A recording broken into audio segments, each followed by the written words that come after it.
I'm ready to party. Party!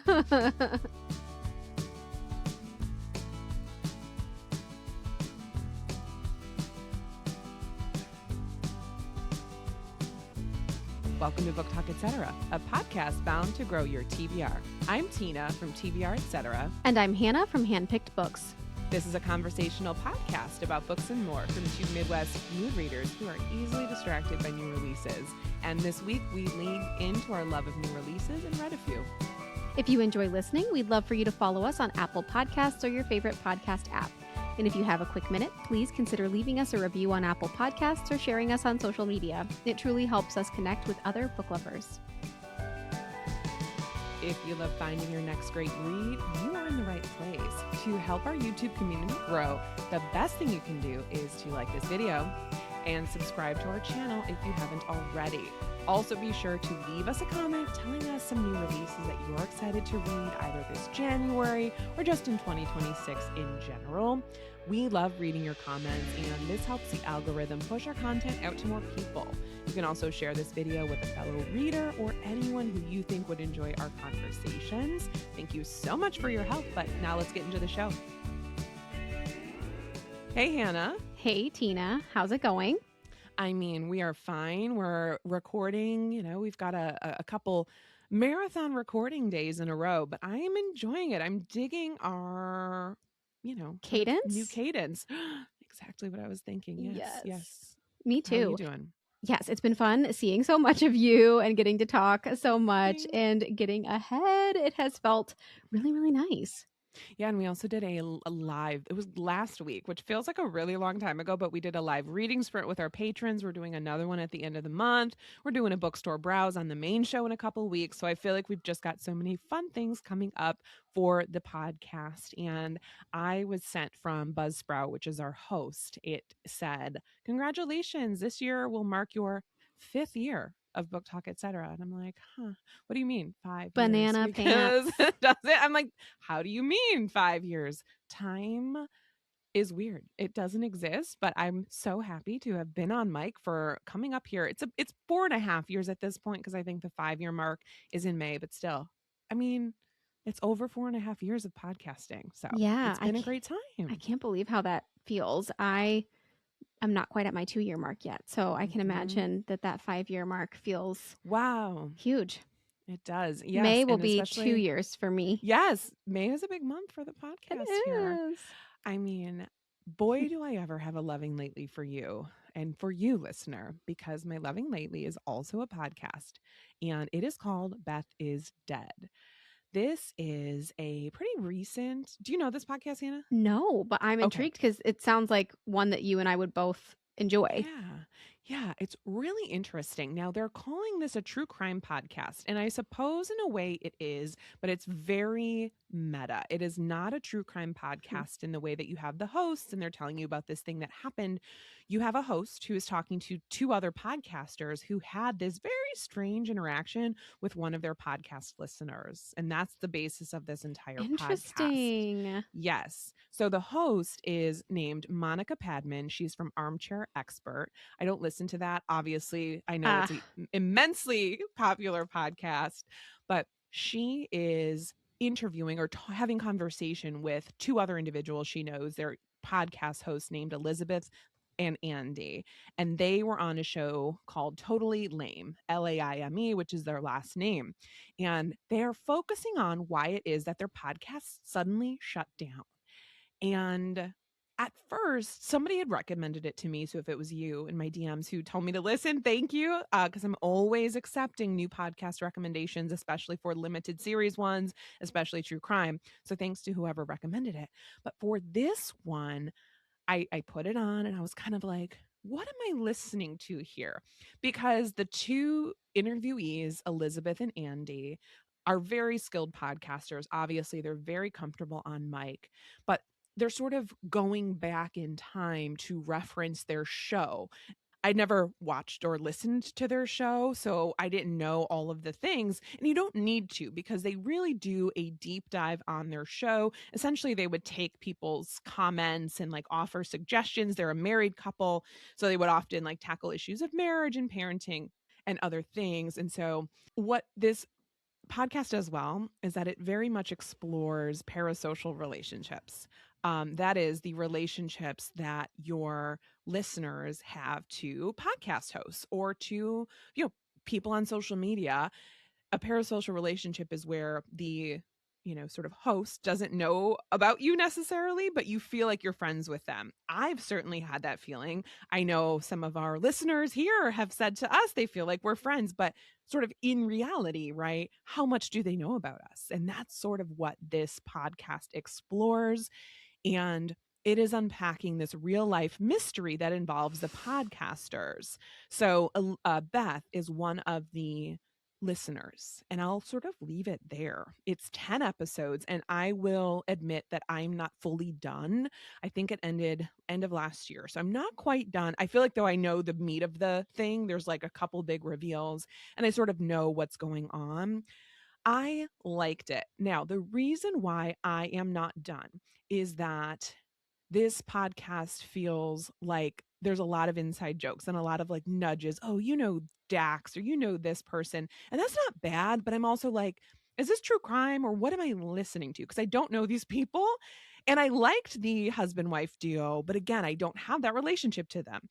And it very much is. I feel like they could have definitely truncated the first 3 to 4 episodes. I mean, because they're like pulling clips from their show and really digging in as to who this couple is, which is fine. But I was like, come on, like I want to get to who is Beth, like what's going on here. It felt more of like the woman who's interviewing them felt like a fan of their show, which she was, and that's totally cool. But we got several episodes of like, tell me more about this podcast and how you got into that. And I'm like, get to the point. Who's Beth and why is she dead or what happened to her? When you get there, I'm like, okay, I've got it. I will say I don't feel like there's too many ads for this one. Like if there's a ton of ads, I'm like, okay, let's keep it moving. I think it did a good job of balancing that. I just sort of wanted to accelerate the story a little bit more. Then when you meet Beth, they're a very interesting person. And I was surprised. I will leave it at that. I don't know if pleasantly surprised is the right word because it's pretty tough what happens, right. I know it's always so hard reviewing stuff like that.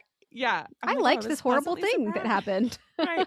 And she just is sharing this. It's just fascinating to me, though, how people who listen to shows or, maybe follow people on social media and just internet culture and the dichotomy between who you are as a person in reality versus who you are on the show versus how people perceive you. So I think it's really interesting. I don't know. That's sort of my loose recommendation. If you want a podcast that feels like true crime, but is not that dark and not that gruesome, go ahead and go for this. I think I'm 7 episodes through. There's nothing that is like brutal because obviously we know true crime could really, really get wackadoo and intense. This doesn't do that. It's just more of a fascinating story that one explores, parasocial relationships, but two also tells this mystery of what happened to these podcasters and why they shut down their show. Overall, I liked it. I understand the context of the beginning and what they were building up to. But yes, there is a twist. And once you get to the twist, I feel like I was satisfied with what I was listening to. Overall, I do recommend it. And this is the podcast called Beth is Dead. Oh, I love when you bring a podcast because all of the podcasts that I've listened to because of your recommendation, I have always really loved. So podcast listening twins. Podcast listening twins. I'm forever chasing Scamanda. I mean, yes, listening listen to that on your recommendation. I'm forever chasing that high. So also, good. Your Own Backyard season 2. Those are my 2 top recs. If you've not listened to those, I mean, fantastic listening experiences. So I feel like I'm always chasing the high of those 2 shows. This one is not on that level, but also still quite entertaining. Yes. Before I dive into my loving lately, you touched on parasocial relationships, and I just want to plug really quick because I think it's interesting. I know our algorithms are very different, but have you been getting, Tina, any of the Stranger Things conspiracy theory things in your algorithm? Because I know I have, because I do watch Stranger Things, and I definitely think there is some pretty severe like parasocial relationship grief that's happening with some of the characters from the show because people didn't like the finale. Oh, they didn't? No, I know nothing. I've only Okay. talked to a few people in real life who had, but they were kids. We were at a party and it was like a Mm-hmm. teenager who was like, I think it was this. Mm-hmm. And another teen was like, I think it was this. So they were very activated about this. I don't know anything Oh, about okay. like the culture of that. Sure. Well, I'm not going to bring that as a loving lately just because I think it's kind of been talked to death online a little bit, and I don't think that I have anything new to add to the conversation. But if you have watched and you want to reach out to me and discuss, please do, because I Stranger would. Things. Yes, The Stranger finale. Things. Okay. Yeah, I would Mhm. really enjoy that. I just think that it's interesting, the whole concept of parasocial relationships and how that can Yes. even bleed into fictional characters when shows Yes. end, like when Friends ended, or Oh my gosh, you're absolutely right. yeah, How I Met Your Mother Sopranos. is another one. Have you Yeah. watched that show? The ending was like it was very Devastated people. yeah. People Yeah, were yeah, yeah, also yeah, really yeah, yeah. angry with the ending of Gilmore Girls. They Oh, changed the I never writer. watched that show. I Yeah, should. I it's interesting to rewatch it because rewatching it as an Mhm. adult, I'm like, I mean, it's enjoyable, like it's entertaining, Yeah, but yeah. I used It's to think different. that the moms were, or that Lorelai Uh-huh. and Rory, the mom and daughter, were so cute, and their relationship is interesting. So, Right. And now you are a mother and you're like, "Huh, don't know if right. I would Yeah, do would I do that. that?" Yeah. Exactly. Right. Okay. Well, thank you for indulging our side tangent there. I am going to bring my official loving lately for the week, which is the movie People We Meet on Vacation. This is the Oh. romance adaptation from Emily Henry's book, People We Meet on Vacation. And this has also gotten some polarizing reviews. Now, this only came out a couple of days ago, but I'm sure by the time this episode airs, people will have gotten a chance to watch it. Way more people will have gotten a chance to watch it. But this is a romantic comedy about two friends who have always vacationed together. They kind of have this interesting chance meeting, and through their growing friendship, they decide to take a trip together every year. And the movie follows two timelines: the current timeline, where us as viewers know that something has happened to their relationship, there's been a rift, and we don't know what. And something is also bringing them back together. Both of these characters are invited to Alex's brother's wedding, and so they have a chance to kind of make things right. And we follow this current timeline, and then we also get flashbacks to all of the vacations that they took together that like lead up to this current wedding that they're both invited to and that they both go to. And while the romantic comedy movie did not follow 100% the book, I am someone who's not really a purist with adaptations. I Mhm. enjoy people making the movie right for the movie, changing the plot and elements that make sense for seeing it on screen. Do I think that this maybe could have been a TV show? Sure, but I also really miss movies, and I think a lot of people do too, since so many adaptations are happening to TV screen or to TV series now. I think that it's kind of nice every once in a while to just get a movie.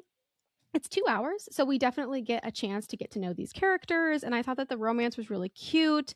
There were some great moments of secondhand embarrassment, Oh which I gosh. love in like a romance. There were some just really endearing, sweet moments, and I thought that they kind of tackled the slow burn nature of their relationship really well. Poppy, the main lead, is definitely a type B personality. And as a type B girl myself, I just was so endeared to her. And I thought that she was cast really well and put to life on screen in a really delightful way. And I thought that they cast Alex really well too. I was So, going to as ask someone, about casting. You yeah, read they my did mind.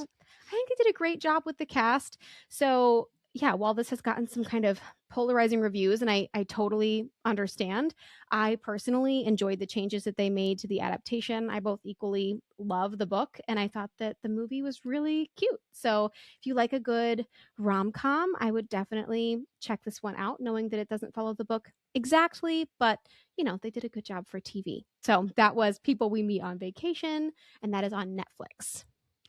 I was just going to ask you, did you go to the theater to see this? For I did some not go reason, to I the thought it was a theater. theater only.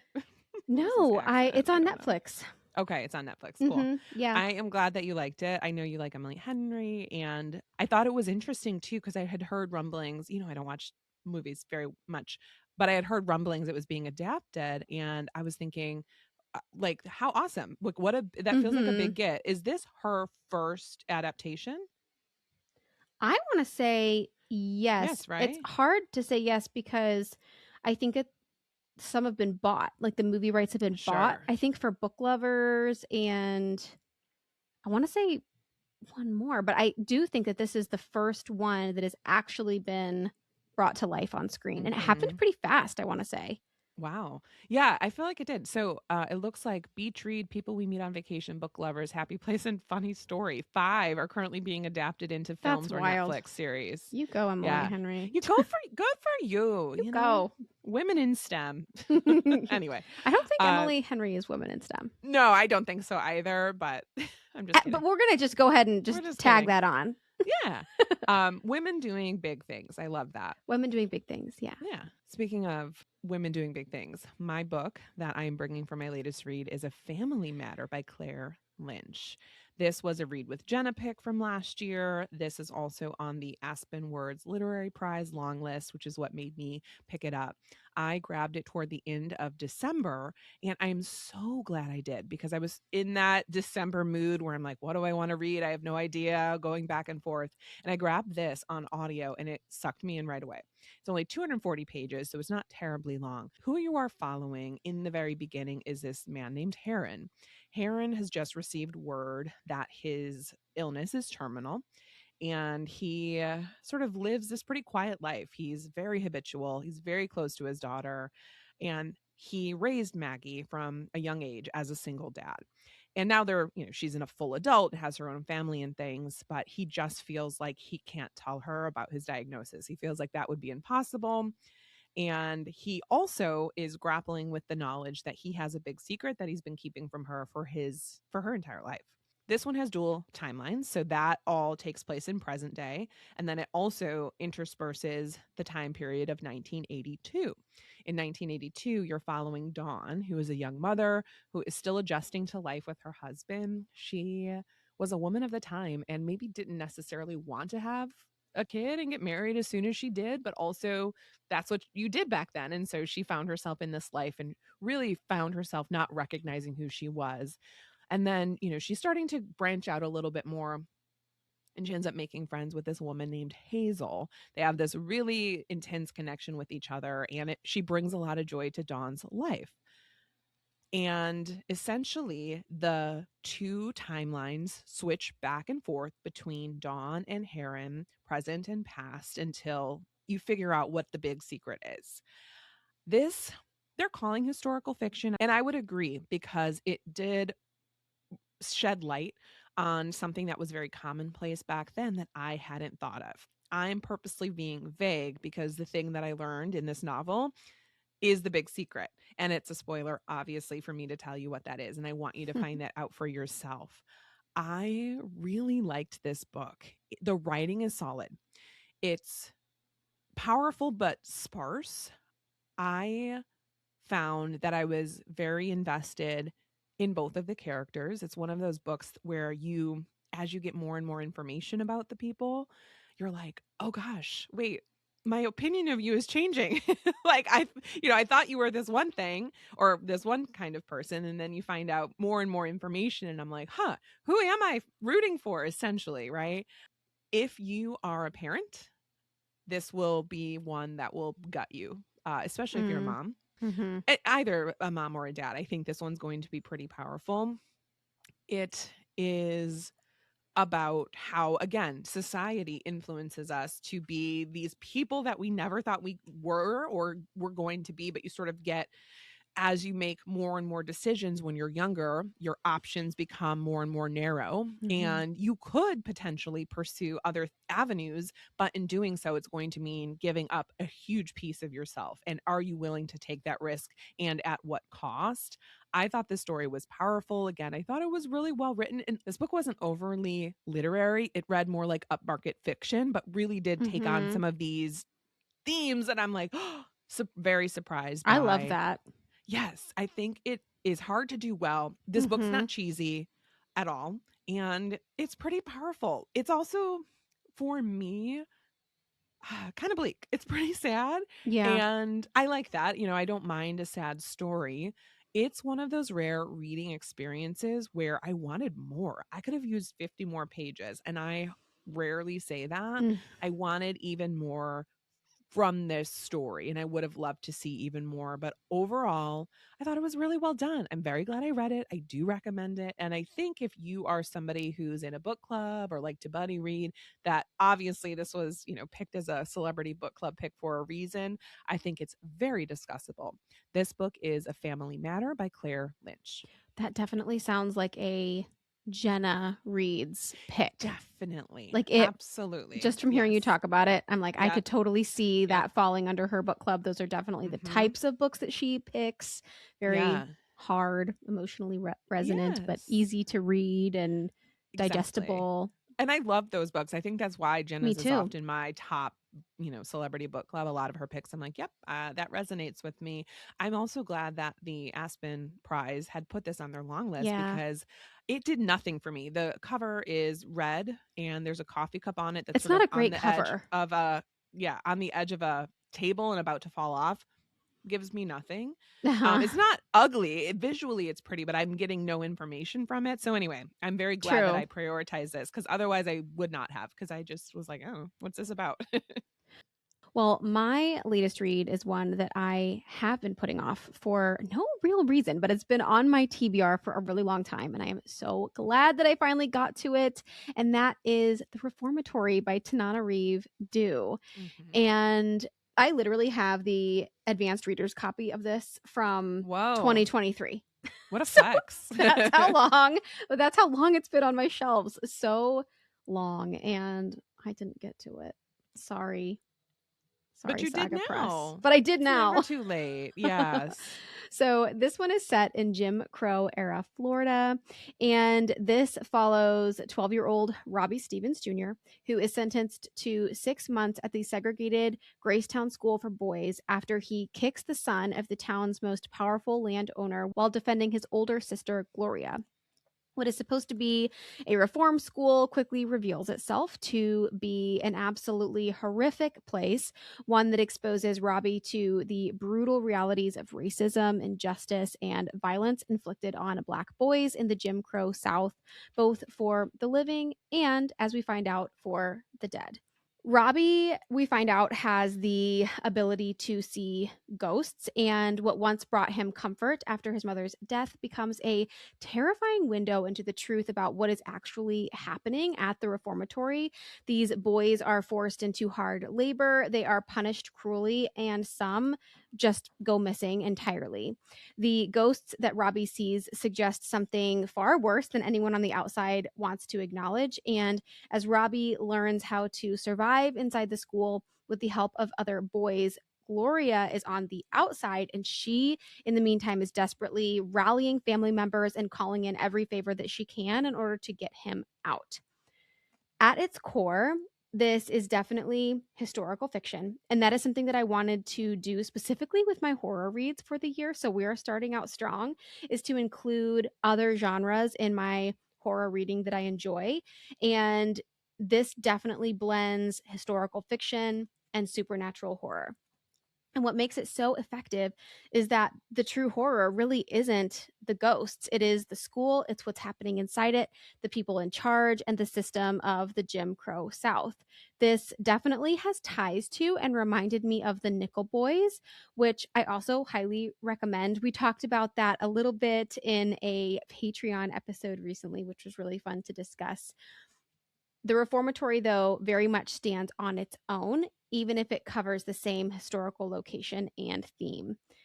This is a long book. It's over 500 pages, but I thought that the pacing was excellent. It never feels laborious or bogged down by its length, and at no point was I dreading to pick it back up. This was digestible, and the plot is so riveting, and it moves so smoothly that you are really invested in what is going to happen next the entire time.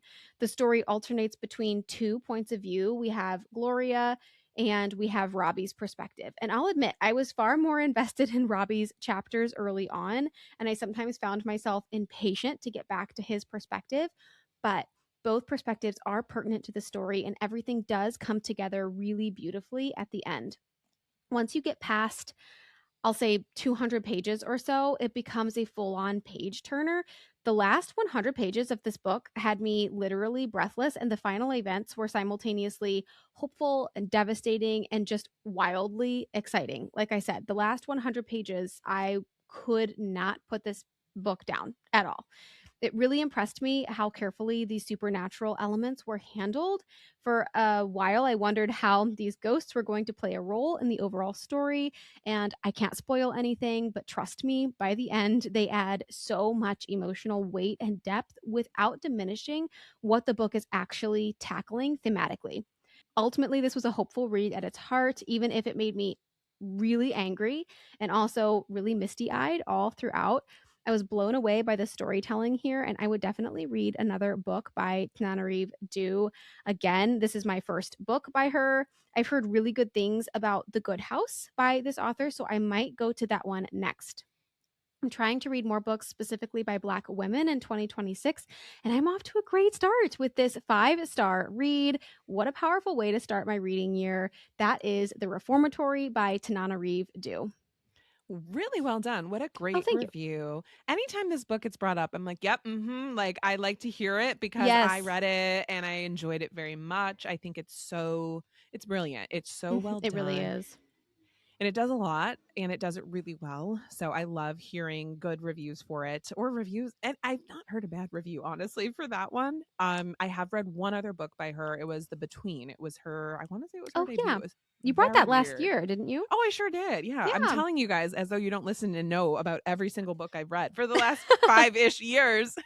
Well, But it's yeah, hard to keep track of them all. true. But yeah, she's definitely an author that I want to continue to follow. Okay, so for book talk today, I actually wanted to talk to you about something. Hannah doesn't, she knows the general vibe, but not, we've not prepped each other in advance for this. So it's going to be a little more off the cuff. But what I wanted to talk about is the value of negative book reviews. And I have been seeing, I think it's because it's the start of the year. I've been seeing a lot of creators put out their worst books of the year list. And I feel like people have big feelings about worst books of the year lists. So I will start by asking you, do you have any strong feelings one way or the other about a worst book of the year list? I don't dislike them. I think that I enjoy them. I think that they're good. I don't dislike them. Is that a hot take? I don't know. No, I don't think it's a hot take. I want to know more. So you don't dislike them in that you like to see the books that people disliked? Yeah, I love a negative review also in general. I think that not only I loved what Tracy Thomas said when she was on our podcast last year. And I know that this is something that she talks about a lot in general, which is just that negative feedback and negative reviews are good for books. And I think that that is absolutely true. I would say that I'm a little bit more sensitive to how people do it. Right. But I think it builds credibility to you as a consumer of something because you're bound to have different opinions on different things if you are engaging with as much media, whether that's movies or in our case, books. Because you're not going to like everything that you read or watch. And so I think that it builds credibility for you as someone who reviews books as much as it is good for those books in general. Yeah. I don't know how you feel. So tell us a little bit about your feelings.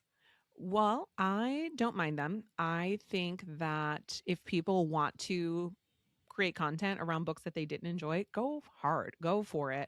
I like to see the videos. I know they're very clicky, meaning people will click on them. And I too will click on a video if I'm like, I want to know what books you didn't like. Like, heck yeah, I do. I do believe that reviews are for readers and that obviously you shouldn't be tagging authors in negative book reviews. Me personally, I will share my thoughts on any book that I read, whether it's good, bad, otherwise. I also recognize for me and for everybody, my time is finite and I can only create so many best of the year lists or whatever.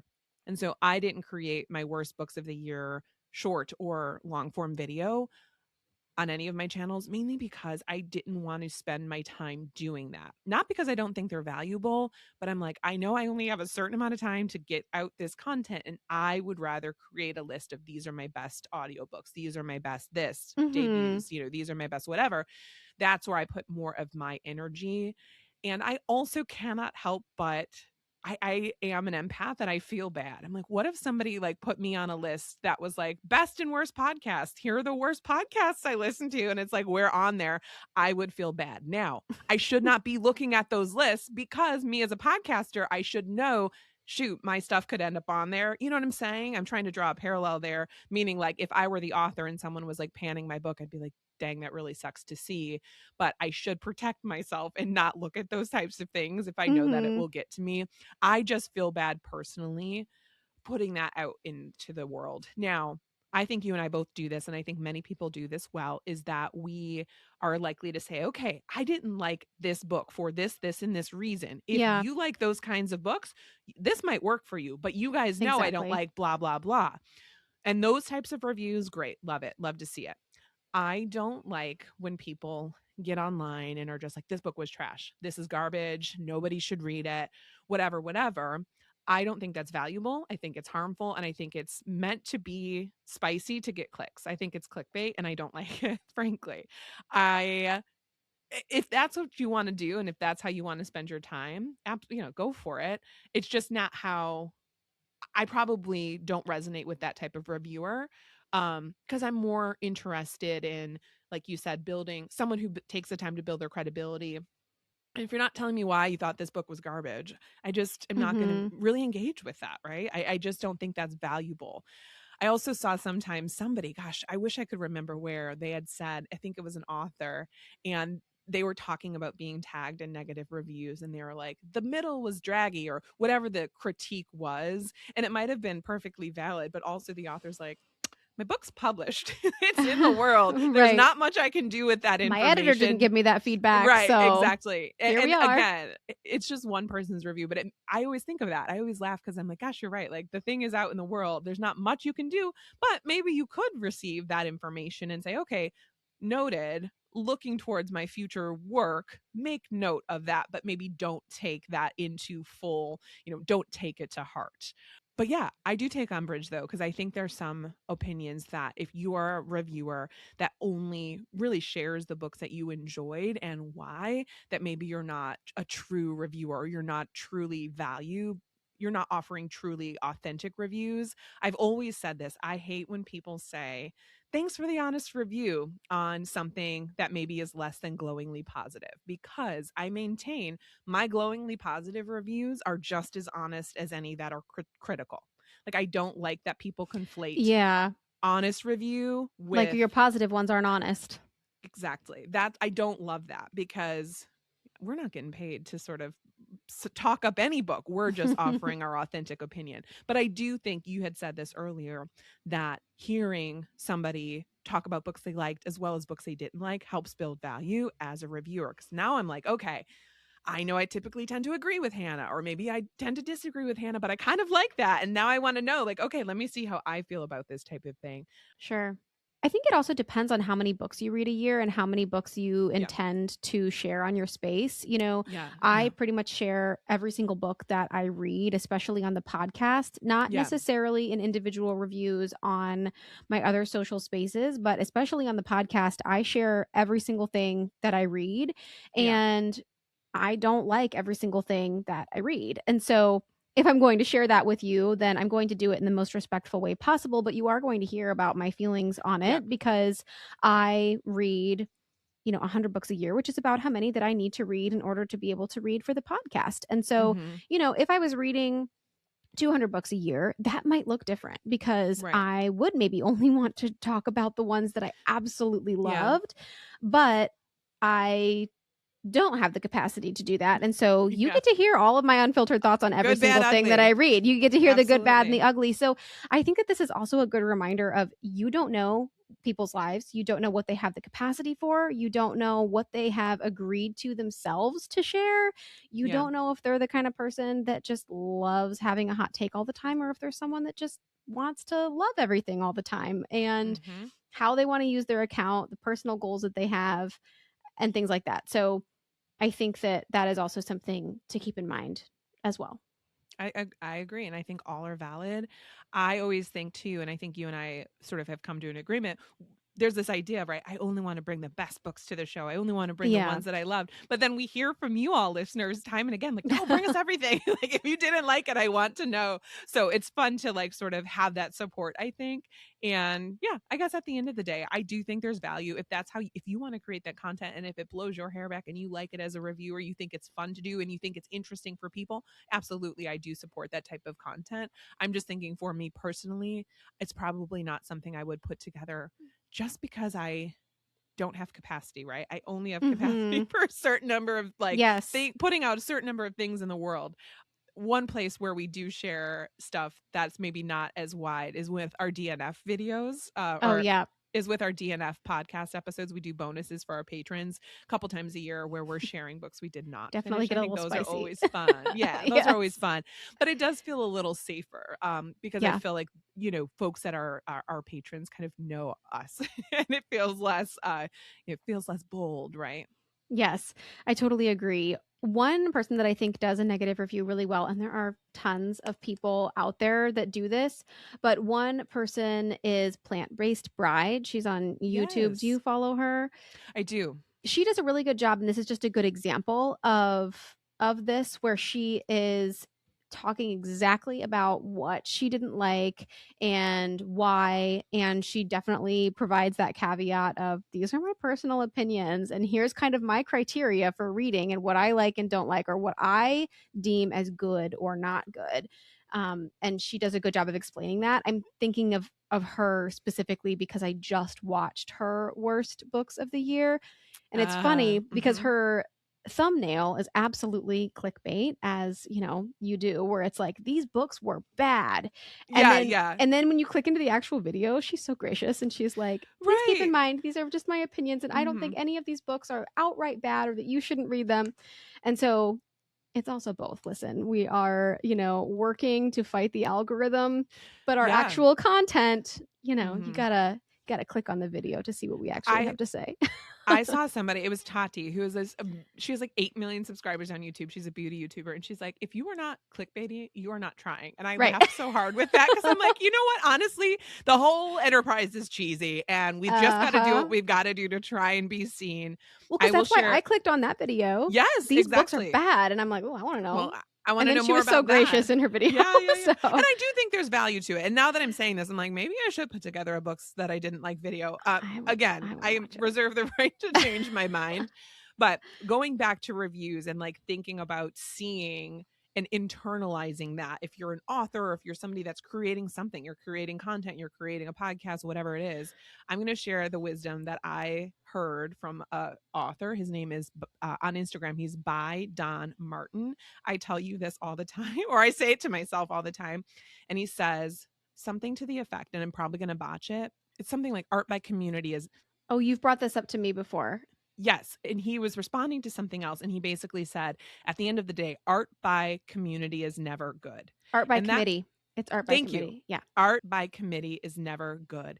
And that really resonates with me because essentially what he is saying is when you're creating something, you cannot have in your head, like, well, I know people don't like negative reviews. Yep. Well, I know people like this. Oh, they said I do this weird. You can't do that because you're going to be Mm. self-editing and it's going to probably steal your joy and come out with an even worse product. So I credit to him. We'll link his, he's an author, but we'll also link to his Instagram account. He's a good follow. But I love that because I'm like, you are so right. And whenever I start to think, oh, I know people said I say horror weird, I just think art by committee is never good, man. Just create and be you, be authentic, and do the things you want to do, and people will find you. Anyway, what a tangent. As a marketer, I could not agree more with art by Ooh. committee, because I mean, if I know there are people listening to this right now who work in marketing or creative design in some capacity in the corporate setting, and I cannot tell you how frustrating it is for review processes, when you've got like a creative design or, a marketing plan or a creative brief that you've put together. And by the time it has reached, your manager and your director and then circled back to the proofing team and all this stuff, you're just like, okay, we're gonna scrap it.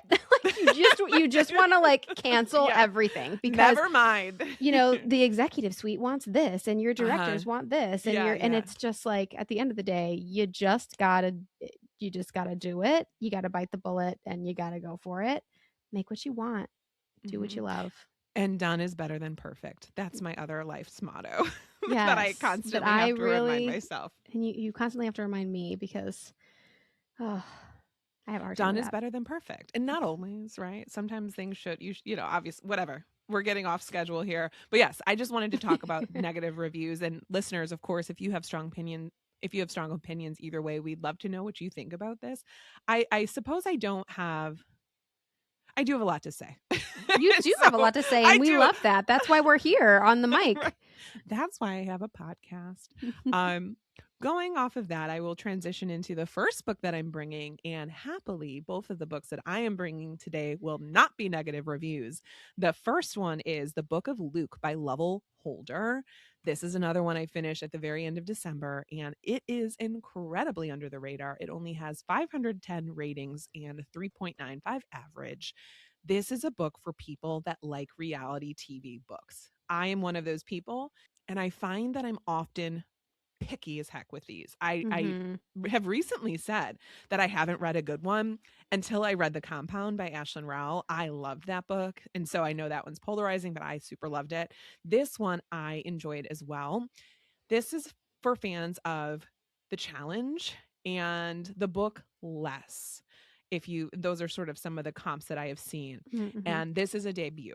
You are following Luke Griffin in here, and he is a man that gained fame on reality television. He, when he was younger, was set to be this big football star, and then he was in a car accident and it wrecked his career. So he was sort of out of options and decided to go on Endeavor, which is sort of like The Challenge meets Traders, if you will. So it's this competition-based reality show that pits the tabloids' darlings against one another in tasks of endurance and problem solving. And so this book, essentially, you're following Luke the entire time, but it's over the course of many years, and it's not necessarily linear. I did this all on audio. I would say get a print copy if you can, because it was a little confusing to follow with the multiple timelines, and you do get introduced to a lot of characters. But you're still following Luke, and you come to know him when he's younger and how he ends up winning the show. It's in the synopsis. He wins it the first time, but now it's 10 years later. He is now a father of 2. He's a stay-at-home dad, and he's a husband to America's only openly gay senator. But then his husband cheats. The jerk. And so Luke decides he gets invited back to Endeavor for like an anniversary show. And he's like, I'm not going to do it. But then he realizes he needs cash and fast because his husband is going to go for sole custody of their kids. And he's like, all right, I need to like get on television again to get some money. And when he's back on set, you find out what happened to him when he was on seasons prior. You're getting all the rivalries, you're getting all the drama, and you find out that something pretty traumatic happened to him on the show with one of the contestants. And that's the story, right? And so you're following Luke as he tries to essentially win the show again so he can get money to essentially keep custody of his kids. This book is messy in a good way. And I feel like this is a book that did the reality TV angle really well. I don't see it done well often. This one, you're getting the drama, you're getting the characters, you're getting the backstabbing, the alliances, the gamesmanship. You're like doing the challenges with them. My big critique with this is that there are so many characters. And I'm like, gosh, I wish they would have maybe leaned it out a little bit because it did feel like a lot. And I was like, who am I following here? Right. Again, you're still following Luke, but like there's also these other people and like people he was friends with before, but they had a falling out. And I did have a little bit of a time keeping track of everybody. And so it was kind of going and going. And I'm like, all right, well, how's this going to end? And then something really juicy happens that I enjoyed in the present day. And I thought from that point on, it was maybe 80%. And I was like, yep, I'm hooked. I want to know how this is going to end. I liked Luke. He's not perfect. He's definitely a complex character, but he's also like this golden retriever boy. Like that's how he is portrayed. And I also love that the characters in this book oftentimes are portrayed as archetypes as they are on real reality TV. Like, oh, this is the bad boy. This is America's sweetheart. You know, this is whatever, whatever. And you got that with this book. Overall, this was fun. I would say if you like reality TV, give it a go. If you like the inner workings and the behind the scenes of it all, give it a go. And I if you don't like that, I don't know if I would recommend it because it's very much about the game as well as Luke and his family and the other characters, but you might get bored. But you might not. I don't know. That's my overall thoughts with this. Overall, I did enjoy it. I do recommend it. And especially if you want one that's under the radar that you're not hearing a lot of people talk about, I think it's great. This was The Book of Luke by Lovell Holder. Yeah, where did you hear about that one? Because Yes. you're the only person I've heard talk about it. I'm so glad you asked because I heard about it from one of my favorite follows. His name is Brad Bought a Book, and he reads a lot of LGBTQ plus books. And he had just put out this one. It was awesome because he had like put out one video about this book. And I was like, great, download it. Like I think I had a credit to use or something on Everand and they were expiring. And I'm like, you know what? Let me just grab this one. And I was immediately hooked. So yeah, thanks to Brad Bought a Book, and we can link to his account. Well, good. We got two recommendations there, a under the radar book and a new account to follow. Mm-hmm. Okay, the book that I am bringing first is Needle Lake by Justine Champine. Mm-hmm. And this is one that I put on our winter reading guide, and I'm finally able to talk about it. So I am very excited to do so. This is about 13-year-old Ida, who was born with a hole in her heart. She is forbidden from most physical activities, and she is kind of looked at differently by her teachers and her peers. She definitely prefers spending time alone. She is really in love with maps, and she loves geography, and she spends a lot of her time memorizing countries and capitals on her globe and imagining the world outside of the very tiny logging town of Mineral, Washington, which is where she lives. One afternoon, in walks her cousin Elna, who is going to stay with them for a few weeks over the holiday. Ida has not seen Elna since they were very, very young, and she is immediately drawn to her older cousin, who is everything that Ida isn't. She is mature, she is self-assured, she is charismatic, and she is very daring. Elna lives in San Francisco, a city that Ida has only seen as a dot on her globe, and she doesn't treat Ida like she is this fragile child whose heart might give out at any moment. And so she is very immediately attracted to Elna. Likewise, Elna is not scared off by Ida's tendency toward rigidity and fixation. They are both enraptured by each other. But then on Christmas Eve, a man dies out in the woods near Mineral, and the two cousins are suddenly sharing a secret beyond the scope of anything that they've ever dealt with before. And what follows is definitely not a traditional whodunit, but a very slow and psychologically tense exploration of the aftermath of that moment and the ripple effects that it has on both of their lives, their families, and their senses of self. This is one of those books that starts really quietly and then steadily tightens the screws. The tension builds page by page with a constant undercurrent of unease that never fully lets up. It is very much a story about girlhood, about learning who you can trust and who you can't, and how quickly innocence can give way to awareness. While there is a murder at the center stage of the story, again, this isn't a mystery in the conventional sense where you are trying to solve the crime beat by beat. The mystery here is more emotional and psychological. It is about the consequences of witnessing violence and the complicated, sometimes damaging ways that people cope afterward. And as the story unfolds, you discover that there is more going on beneath the surface than just this secret that Ida and Elna share together. There are additional reveals throughout this book that slowly reframe what we think we know about the characters that we are following. This book is really short, and honestly, I think it's best to go in just knowing what I've told you. I don't want to say too much more because I feel like it would just spoil the experience. What I will say is that while the ending is perfect. It's not, I guess it's a strong word. The ending, that's a strong word, right? The ending was so good for what this book is. It also left me with this really overwhelming feeling. I don't even know how I felt at the end of this book. Just this really overwhelming feeling of blank. I don't know. I didn't know how I felt about it when I first finished it. And I don't know how many people feel that way after they finish a book, where you finish it and you're like, man, I can't imagine a different way that this book would go, but I don't know how I feel. I don't know if satisfied is exactly the right word. It's an ending that releases the tension of the book, but then you're kind of left with this feeling of emptiness a little bit afterward. However, I have not been able to stop thinking about this book. And so I will definitely give it credit there. This is my second book by Justine Champine. I read her debut novel when it came out, Knife River, and I really loved that one. It is definitely different from Knife River, which leans a little bit more into a classic mystery structure, but both of these books are similar in that they are far more interested in family dynamics and emotional fallout than they are in the mechanics of the mystery itself. And that is honestly what I think I love about her books, having only read 2 of them, but I really enjoyed both. This definitely solidified Justine Champine as an author that I will continue to follow closely, and that is Needle Lake by Justine Champine. I'm glad you brought that one. I was wondering if you were going to pick it up.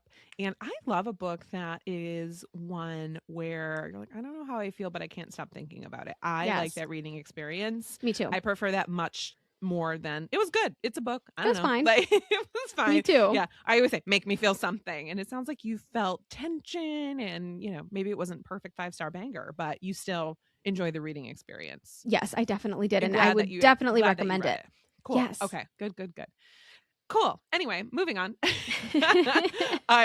Okay, so yes. I'm like, what am I bringing? I don't remember, but that is a lie because I do indeed remember. Oh mama, does she have a lot to say about this next read? It is My Husband's Wife by Alice Feeney. I am so happy to be holding this book in my hands. I got it from Book of the Month, but thank you to the publisher Flatiron, I was able to get an advanced listener copy. So I actually listened to this the end of 2025. But if you hear it on my best thrillers of 2026, don't be surprised because I loved this book. So the latest Alice Feeney is about Eden Fox, and it has this crazy opening. Eden is an artist. She's sort of really coming up in her career. She's also a runner. One day she's running in her community, and she and her husband just recently moved into this house called Spyglass. It is an enchanting old house in Hope Falls, and sort of everything's coming up Eden. She's really excited about where her life is headed. She's on this run, and then she heads home and she can't get in her house. She's like, what the heck? My key is not working. Like, what's happening? Why am I locked out of my house? So she knocks on the door, even though she feels ridiculous doing so. And a woman answers. And this woman looks just like her, but maybe is like, I don't know, 10 years older than her. And then her husband steps next to the stranger and says, this is my wife. How can I help you? Okay. And you're also following this character who 6 months earlier, her name is Birdie. She is reeling from a life-changing diagnosis. She inherits Spyglass. Okay, it's the same house, 2 different people. And it's this unexpected gift from a long-lost grandmother, and it brings her to Hope Falls. Birdie is this piece of work, and I really liked her. I really liked this character, but she is just sort of a mess, right? But also very smart and shrewd. She ends up running into this sort of shadowy clinic, if you will. And the clinic's claim is that they could predict the day of your death. But the key is they're doing this. It's kind of like John Marrs is the One, if y'all have read that book, where it's like, they could use some sort of data and blah, blah, AI, whatever, to predict your day of death, or in John Marrs's case, to predict your perfect match. In this one, though, you have to be selected for it. And so she gets selected for this. She's like, whatever, let me go. And they predict her day of death. And secrets start to unravel. And so you're like reading these 2 very disparate perspectives that tentatively center on Spyglass, but you're very much wondering, are they going to converge? How are they going to converge? And what will that look like? Like I mentioned earlier, did this on audio. fantastic audio. You're getting the running, you're getting the heavy breathing, you're hearing the key in the door. I mean, the production is just She second to loves a none. good audio experience. She loves a good audio experience. You're absolutely correct. Almost all of the books I've listened to hers on audio were fabulous. And this felt like Beautiful Ugly in many ways, not plot wise, vibes wise, but it's even better. This is my new favorite Alice Feeney. I'm giving this one 5 stars. And it's one of those books where I'm like, what on earth am I reading? Because I don't know. How are you going to pull this off? Will you pull it off? I don't know, but I'm here for the ride. And I thought it was an awesome reading experience. Hold on, please. This is another oddly, overly specific niche that I love, is when there's a person claiming not to know you, but you're like, no, but that's me, and they don't believe you. Like, I don't know what it is. Like, there's a couple books that I've read that have plot lines like that, and I think it's so fun because I'm like, what do you mean? How do you prove you are who you are? In Eden's case, who do you trust? In Eden's case, all of her stuff's in the house. She doesn't even have her phone, so like she can't really get to anything that would like prove her identity, and that was very interesting to work through. I will say, stick with this one. There are some shifts in the narrative, and I loved it. Again, I was along for the ride. There are so many times in here where I am like, oh my God, and then this happened, and then this happened. It's like fun to have those things revealed because you sort of have those questions lingering as you're reading, and then like the author predicts it and like gives you that information that you have been waiting for. There's fun dialogue in here at some points, which I don't always expect from a thriller. And I'm going to leave it there. What a tantalizing, convoluted, yet satisfying reading experience. My goodness. I feel like I could read this again. And of course, you know me, I'm half tempted to go back through and annotate like I always say that I want to do. But I am jealous if you have not yet read this, because I thought it was such a fun ride. And I'm so glad I picked it up early in 2026. This book is My Husband's Wife by Alice Feeney. I will say, I think I'm going to read this, even though that you've read it, even if I don't bring it to the show, because hearing you talk about it, I think I would really like it. And one thing that I really like about Alice Feeney is that regardless of how I feel about her stories overall, I've never once guessed anything in her books ever. Oh. And I'm like such an anxious reader. And every time I'm just like, okay, well, I would have never guessed that. So she does such a good job of concealing information from you that you need to have in order to be able to figure it out in a way that you don't realize that she's concealing information from you. And it's so smart. I think she's such a smart mystery writer. I'm glad that you brought that one, because I know so many of our listeners are going to be so excited about that one too. Yes, and this one doesn't feel gimmicky. It doesn't feel cheap. I hate when thriller authors like Totally put the Deus Ex Machina, and it's like, what on earth? How could we have possibly guessed this? Like, no one's ever going to guess that. No, this felt more grounded, yet still, like you said, she is concealing the information from you, and it's so satisfying once you figure it out. Oh, good one. Okay, my next read is one that I brought actually for our January books on the radar, and I got to it right away. Who is she? You. Thank you. That is Crux by Gabriel Tallent. And this one I'm really excited to talk about. It follows Dan and Tama, who are two teenagers in their final year of high school, and their lives revolve completely around rock climbing, cold desert nights, and the intense bond that they have built while dreaming of escape and adventure.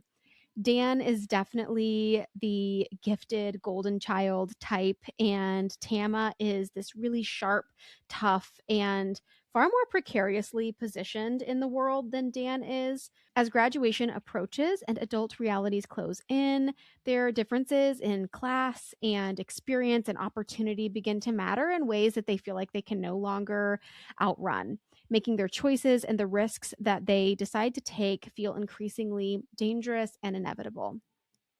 I am really glad that I stuck with this one, because I came very close to DNFing it pretty early on at like 2 or 3 different points where I was like, I don't know if I can continue reading this.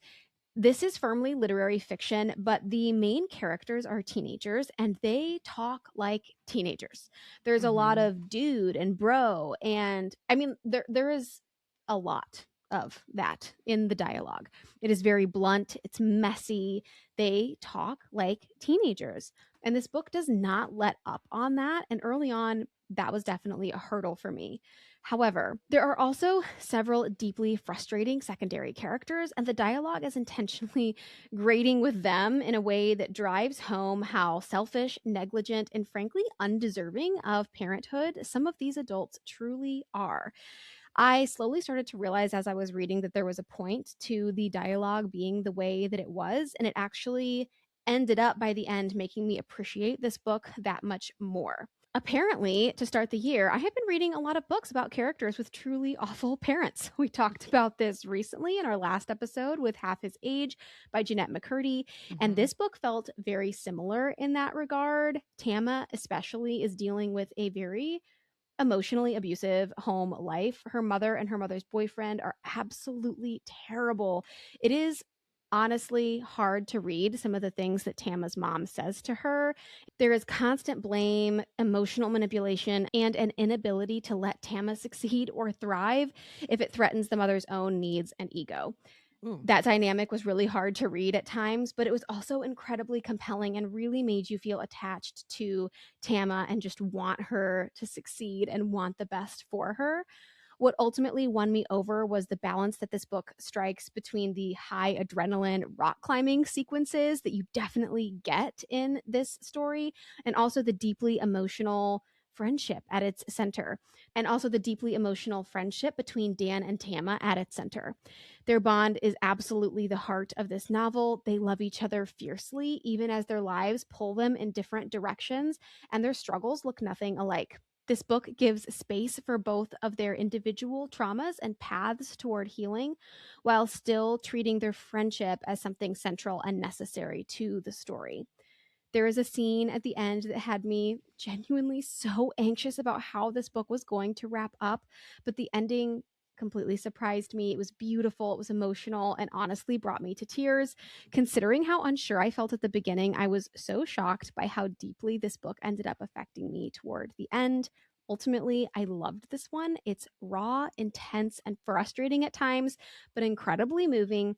And it's a powerful exploration of friendship, survival, and what it means to change your life when the odds are stacked completely against you. That was Crux by Gabriel Tallent. Oh my gosh, what a good review. I love girl. I love when you stick with a book, not you specifically, but in Yeah, general, when one right. sticks with the book and you're like, wait a minute, this is actually awesome. Like I Awesome. was planning to bail, and it kind of damages my ability to DNF though, because I sometimes I'm like, what know. if? But what if it gets really good and I miss it? But The books will always be there for us. the I books think will about always be there. you DNF'd even like Paper Palace that one time, and then you Yes. came back to it when the timing felt right and it worked. There have been plenty of books that I have originally DNF'd that I ended up coming back to and loving. So you got to wait for the right season in your life sometimes. That's right. And the same goes for unhauling books. Y'all might need to hear this. I know I do, where I'm like, oh my gosh, but like, what if someday I need it? You're not deleting the book from the Library of Congress. You're just Right. donating it. You can get another Right. copy if you need From your to. library, from Libro FM. Right. Yeah. It will come back to you if it is meant to be. Okay, so we will wrap things up with our shelf edition as one does. And I'm bringing a new release that I am holding in my hot little hands. I cannot wait to read it. It is called The Better Mother, a thriller by Jennifer van der Kleut. And it has got a black and neon pink cover, and it's got a baby bassinet in it. I think this is going to be fabulous. It comes out in February on the 10th, and it says, okay, get a load of this, would ya? A woman is still recovering from a devastating breakup. She is 34 years old. Her name's Savannah, and she feels like she has finally managed to put her life back together when she gets the shock of her life. After a brief fling with a guy named Max, she's pregnant. When she gets in touch to tell him, he reveals that he has just gotten back together with his ex Madison, and he will need to like break it to her like, oh, this is not great, messy sitch. Surprisingly, Madison isn't upset. In fact, she is excited and wants to help. So this woman is pregnant, her first baby, and the baby daddy's ex-girlfriend, who's now back to his current girlfriend's, excited and wants to help. Okay. Max is like, no, it's totally fine. Madison has the best intention. She's genuine. And Savannah finds her efforts anything but helpful. I guess Savannah is popping by uninvited, like criticizing what she eats and is like trying to dictate her pregnancy. And then when Savannah finally stands up for herself, Madison's treatment of her goes from casually cruel to downright dangerous. All Savannah wanted to do was form a friendly co parenting relationship with the father of her child, but his new girlfriend obviously has much more sinister plans in mind. She has no plans to co parent at all.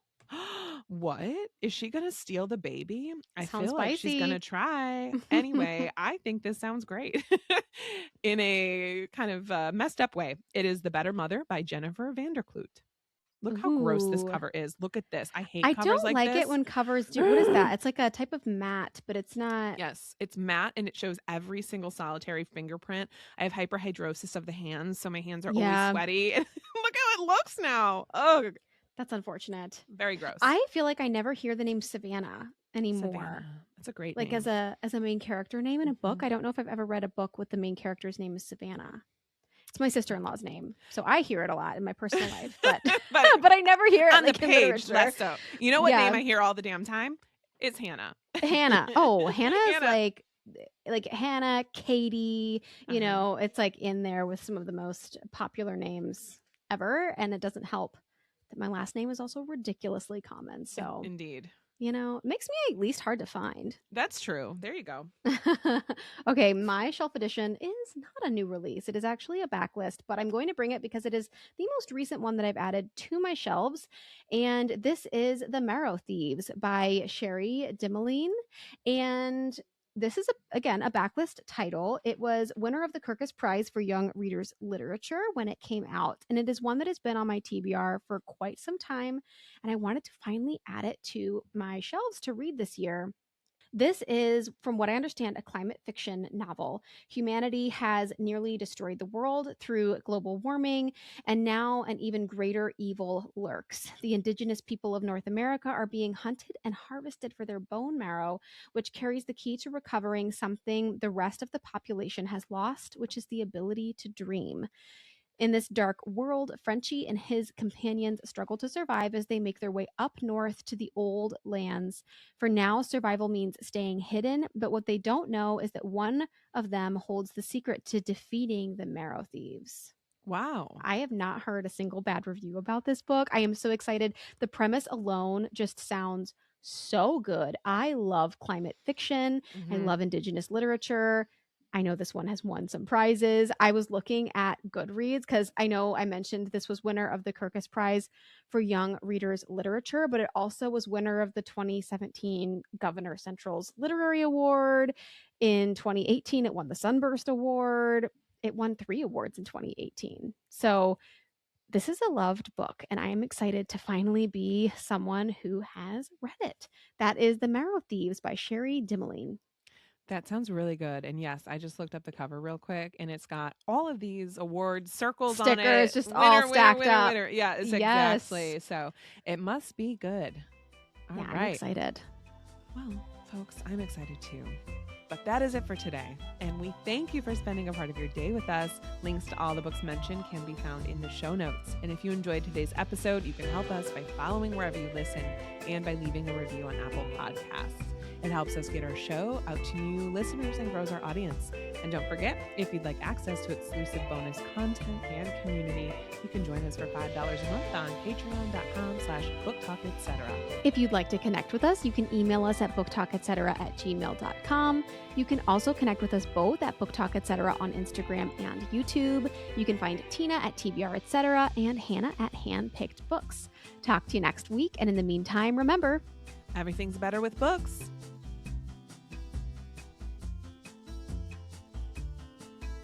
yeah, baby. Bye. Bye. Vacation time. Vacation time.